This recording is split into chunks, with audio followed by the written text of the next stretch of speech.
The 1964–1965 Shelby Daytona Coupe. Caroll Shelby cherished one dream while racing in Europe and North and South America throughout the 1950s, building the world's fastest sports car. By 1956 he had already come up with a name for his car. It would be called the Cobra. Soon after his 1959 victory at the 24 Hours of LeMans for Aston Martin, Shelby was struck by heart problems. Reluctant to do so, he was forced to give up racing as a driver. This lifestyle setback turned out for the best, however, as Shelby had the opportunity to pursue his Cobra-building dreams. A few years earlier and on the other side of the globe, Tojeiro designed a small sports car, which sold under the AC Ace name. The open-top car was a simple tube-frame chassis with a Bristol 2.0-liter inline six-cylinder engine derived from the BMW M328 engine. The lightweight combination made the Ace a moderately successful racer. However, its success was jeopardized when BMW began phasing out the 2.0-liter. Other engines were tested, including American 5-8s, but the AC Ace's future seemed dim. So dim in fact, Tojeiro decided to end production of the car. That's when Shelby heard about the AC Ace and its lightweight design. He immediately contacted AC, along with his longtime associates at Ford Motor Company. He convinced AC to continue constructing the Ace and Ford to supply special versions of its Fairlane engine for installation in the AC chassis. Shelby and his team of engineers and builders shoehorned the V8 into an AC at Shelby's Venice, California shop. Of course, these early AC Ace cars were the roadsters that became known as the Shelby AC Cobra.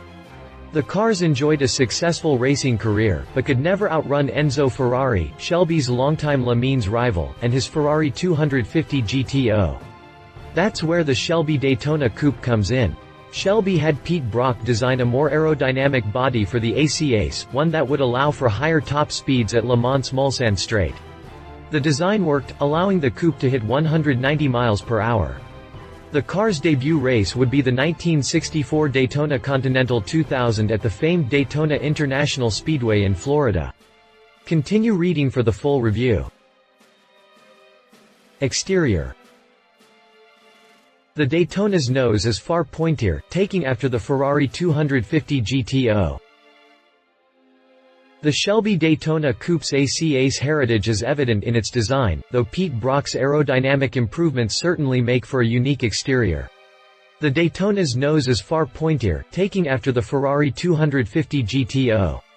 The headlights are covered in plastic, making for a more streamlined shape. The large grille of the Shelby Cobra was greatly reduced for higher top speeds, leaving a small opening under the bumper, flanked by two driving lights. Obviously the open-top roadster design had to be changed. Brock fabricated a fastback-style design coming off the windshield with a large plexiglass rear window for good rearward visibility. A large spoiler helped with downforce at higher speeds. Side windows were also installed, sealing the cockpit from the whipping wind. Out back, the car's buttress featured a concave design with four small taillights. The car's tapered waist along the rocker panels allowed for exhaust pipes to run under the doors, helping save excess weight. Interior. The Daytona Coupe was pure racecar. It had no convenience features or creature comforts.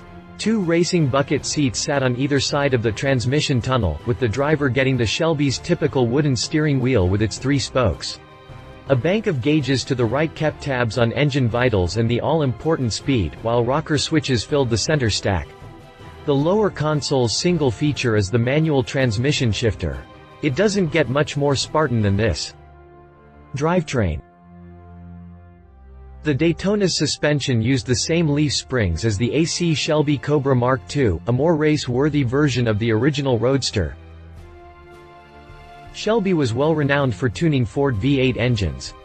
The V8 Ford engines were derived from the ones used in the Fairlane and Fairlane 500, but had a more aggressive camshaft solid tappets and ported heads. With an increased compression ratio and breathing through four twin-choke Weber carburetors, the 289 cubic inch engine produced around 385 horsepower and could rev to an impressive 9,000 revolutions per minute. Like the AC Cobra, the Daytona Coupe's rear axles were substantially beefed up to withstand the extra torque fed from the 4.7-liter V8 and was geared with a 3.07 ring and pinion gear.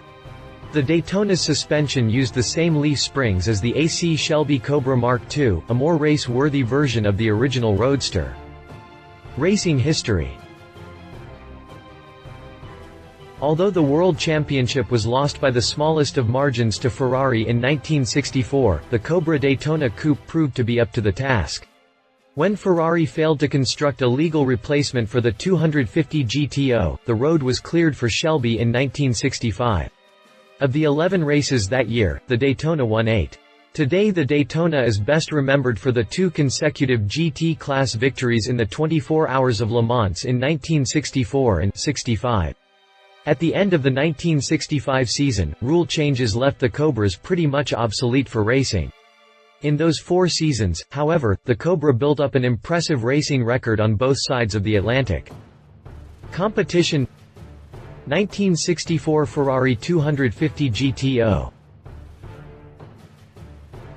The Ferrari 250 GTO is a slick car.